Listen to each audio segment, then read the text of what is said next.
ایک شخص بڑا خوش نصیب ہے، ایک شخص ہے جو دن بھر میں صرف 5 نمازیں پڑھتا ہے لیکن اسے 5000 نمازوں کا ثواب ملتا ہے۔ وہ شخص 5 مرتبہ وضو کرتا ہے لیکن اسے 1000 مرتبہ وضو کرنے کا ثواب ملتا ہے۔ وہ شخص علم دین حاصل نہیں کرتا بلکہ وہ اپنی نوکری میں ہے، اپنی جاب پر ہے، لیکن وہ علم دین حاصل کرنے کا ثواب پاتا ہے۔ وہ شخص تہجد نہیں پڑھتا لیکن اسے تہجد پڑھنے کا ثواب روزانہ ملتا رہتا ہے۔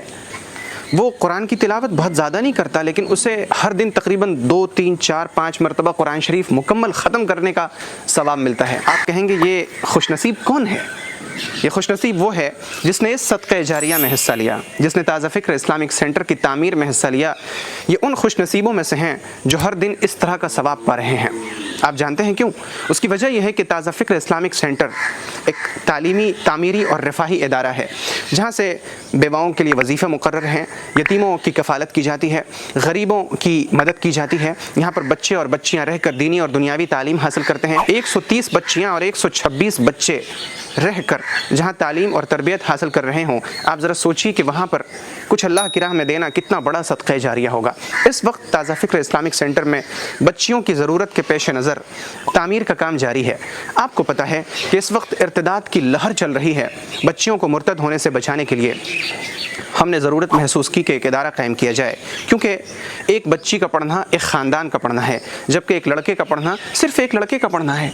تو بچیوں پر دینی تعلیم کا اثر زیادہ ہوتا ہے کیونکہ وہ اپنے خاندان کو بھی دینی بناتی ہیں۔ اس تحریک میں ہمارے شریک ہوئیے۔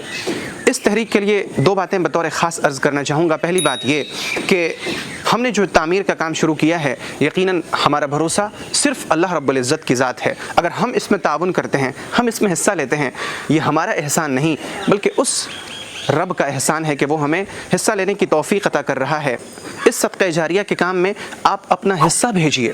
اس بار کوڈ پر جو آپ کو اسکرین پر نظر آ رہا ہے، حصہ لیجیے جہاں تک آپ سے ہو سکے، ہزاروں میں، لاکھوں میں، سینکڑوں میں، اور نہیں ہو سکتا تو 1 ہی روپیہ صحیح اخلاص کے ساتھ مگر حصہ لیجئے، کیونکہ ایسے موقع بار بار نہیں ملتے اور ایسے موقع تو صرف قسمت والوں کو ملتے ہیں۔ دوسری بات جو میں عرض کرنا چاہتا ہوں وہ یہ کہ آپ کی دی ہوئی رقم کا مکمل حصہ، اگر آپ 1000 روپے دیتے ہیں تو مکمل 1000 روپے وہ اس تعمیر میں لگتا ہے۔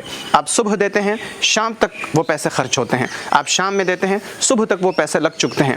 اس یقین کے ساتھ اور صدقہ جاریہ میں حصہ لینے کے جذبے کے ساتھ حصہ لیجیے۔ اور آخری بات جو بہت ضروری ہے کہ اس ویڈیو کو کم از کم 10 لوگوں کو بھیجیں، کیونکہ نیکی کی طرف رہنمائی کرنے والا ایسا ہے جیسے کہ خود اس نے نیکی کی ہو۔ اللہ کی امان میں رہیں۔ السلام علیکم ورحمۃ اللہ وبرکاتہ۔